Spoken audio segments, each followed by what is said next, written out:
Herkese merhabalar. Videoma hoş geldiniz. Az malzemeli, pratik, yumuşacık poğaçalar yapalım. İsterseniz hamurunu akşamdan yoğurun, sabah kalktığınızda poğaçalarınızı yapabilirsiniz.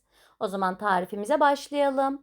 Hamuru için yoğurma kabıma 1 su bardağı ılık su, 1 su bardağı ılık süt, 1 çay bardağı yani 125 milim sıvı yağ ekliyorum. Şöyle bir tane yumurtanın akını içine, sarısını da üzerine sürmek için bir kenara ayıralım. 1 yemek kaşığı toz şeker, 1 paket kuru maya ekleyelim ve maya eriyene kadar şöyle birazcık çırpıyorum. Kullandığım su bardağı ölçüsü klasik 200 milimlik su bardağıdır. Çay bardağı ölçüsü ise 125 milimdir. Kontrollü bir şekilde ununu ekleyelim ve 1 tatlı kaşığı da tuz ilavesi yaptım. Hamurumuzu yumuşacık bir hamur olana kadar yoğuralım. Kullandığımız un ölçüsü değişebilir. Ben 5 su bardağı kadar un kullandım. 5 veya 5,5 su bardağı un kullanabilirsiniz. Sert olmayan kulak memesi yumuşaklığında bir poğaça hamuru yapıyoruz. Poğaça hamurunu sert yaparsanız yaptığınız poğaçalar da sert olur. Yumuşak poğaçalar istiyorsak hamurunu da böyle yumuşacık yapalım. İsterseniz hamurunu akşamdan yoğurup buzdolabına kaldırın. Sabah kalktığınızda poğaçalarınıza şekil verip pişirebilirsiniz. Hem bu sürede güzelce dolapta da mayalanmış olacaktır. Şöyle hamurumu yeteri kadar toparladım ve üzerini örtüyorum. Ilık bir ortamda yaklaşık yarım saat kadar mayalanmaya bırakıyorum. Üzerine streç film kapatırsanız çok daha kısa sürede mayalanır. Ben sonrasında streç film kapatarak mayalanmaya bıraktım. Bakın hamurumuz çok güzel bir şekilde mayalanmış.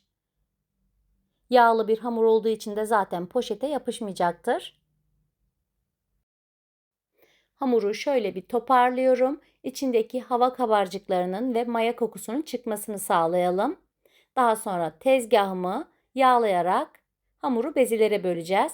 Bu aşamadan sonra artık un kullanmıyoruz. Un ile işimiz yok.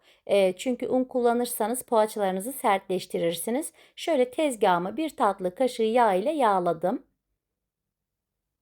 Ve 20 parçaya bölerek 20 tane beze yapıyorum. Yine un kullanmadan küçük bir mandalina boyutunda bezeler yapalım. Bezeleri yaparken de olabildiğince eşit büyüklükte yapmaya çalışıyorum. Evet, 20 adet bezemizi hazırladık.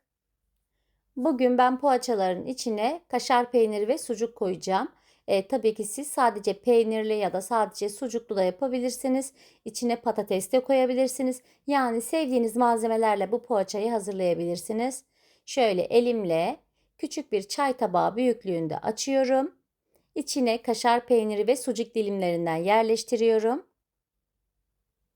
Tekrar birleştirerek bir beze haline getirelim.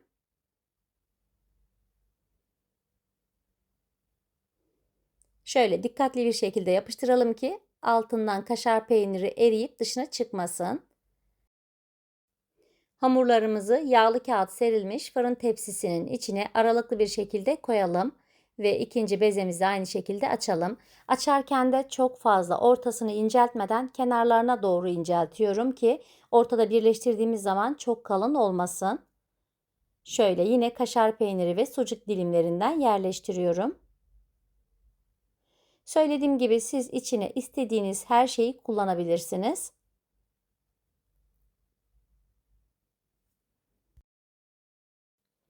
İsterseniz yaptığımız bu poğaçaları pişirdikten sonra derin dondurucularınızda da saklayabilirsiniz. Çıkardığınız zaman taptaze poğaçalarınız hazır olacaktır. Şöyle bütün poğaçaları hazırlıyorum.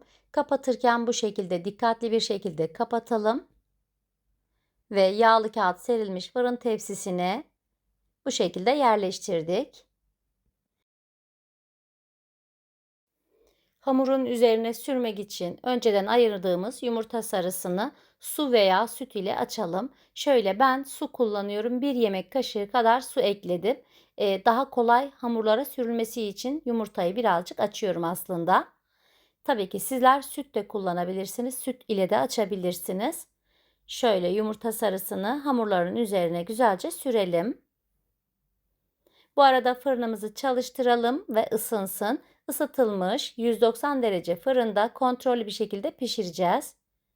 Şöyle üzerine son olarak birazcık susam serpiyorum. Çörek otu veya haşhaş da kullanabilirsiniz. Hiç fark etmez. Ya da hiçbir şey sürmeden de pişirebilirsiniz.